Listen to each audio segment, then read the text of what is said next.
انا لا مع ذبح الشحات ولا مع انصاف الشيبي ولا مع اي حد في الموضوع.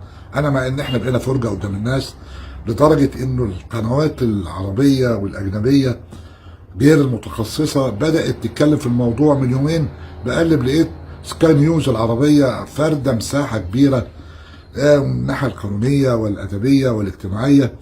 سكاي نيوز العربيه الاخباريه لقصة الشحات والشيبي، وده معناته ان احنا يعني متاحين، او الناس بتلاقي في الواقع الكروي على الاراضي عندنا ما يجعل الناس تهتم، لانها فيها يعني موضوعات شيقة وموضوعات جذابة.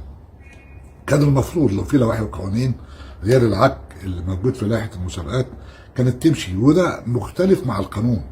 يعني احنا عندنا قانون الرياضة سنة 17 قانون 71، في مثلا في الباب العاشر في العقوبات المادة 84 بتقول يعاقب بالحبس مدة لا تقل عن سنة، وبغرامة 1000 جنيه، ما تقلش عن 1000 جنيه وما تزيدش عن 3. ده الكلام ده لما كان ال1000 جنيه يعني و3، دي حاجات برضه شوية كده عايزة تتظبط يعني.